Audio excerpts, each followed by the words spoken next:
Episode 50, this time we cover The Ultimate Computer. This one, a social commentary episode. The Enterprise gets called to a space station with a vague message.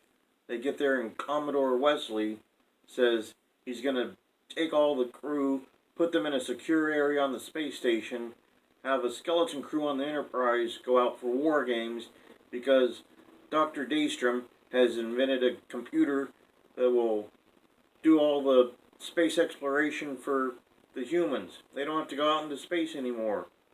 Kirk and the crew not very pleased at this, except for Spock, who's excited for the computer. Hugely excited that a computer is coming on board. McCoy and Kirk, very much not. Very much not. Daystrom comes on board and he loads this computer into the Enterprise after Scott gives him a hard time. Scotty didn't want to do it.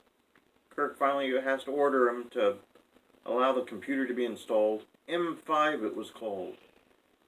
M5 doing fine. It's making all these calculations and it's piloting the ship quicker than the humans could do. Sulu Chekhov's got all for words. McCoy's very upset. He's going to just quit. He was ready to quit. He didn't want a computer running things. Kirk was all depressed because he's like, well, I guess I'm out of a job now. The computer can do everything and it'll make all the orders. Spock's still excited to boot the computer. Then all of a sudden the computer goes rogue. Goes rogue and destroys an ore ship.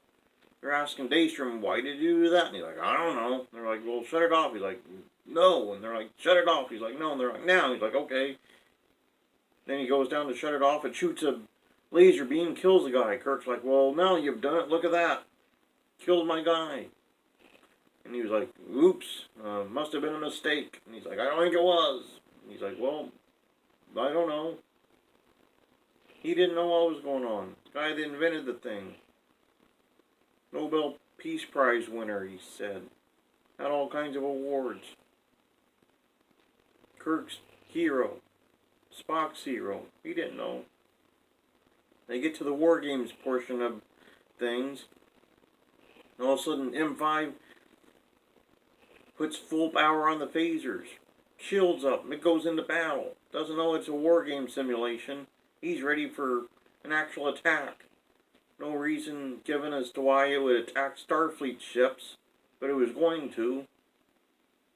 The other ships keep trying to get the Enterprise to break off the attack. They thought Kirk had gone rogue. They're like, why did Kirk go rogue on us?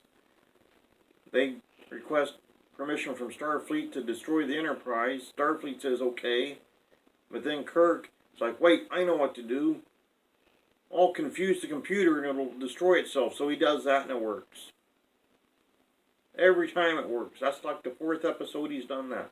He's like, I'll just confuse it. So he's like, well, you did something naughty. What's the penalty for that? And it's like death. And he's like, there you go. And it's like, oh, okay.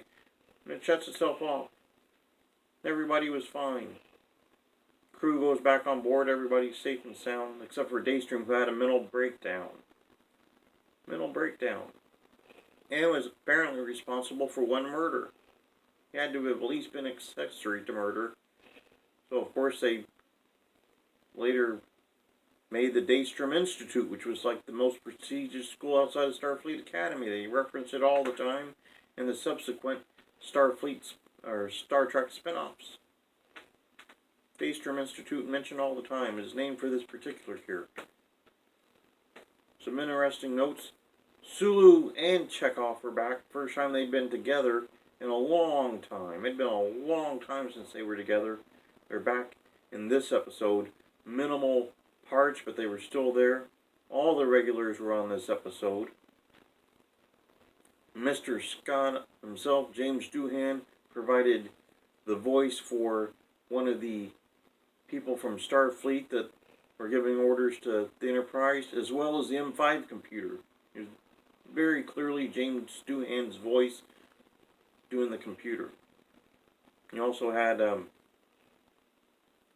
interesting note, of course, the Daystrom Institute was created and referenced by all the spin-offs off this character No mention that he'd had a nervous breakdown and was responsible for the death of at least one crew member directly.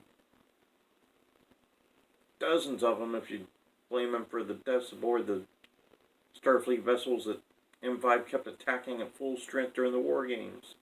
But they apparently disregarded that when they named the institute after him, because he was responsible for designing the computers that all Starfleet vessels used, or something to that effect. That's pretty much episode 50.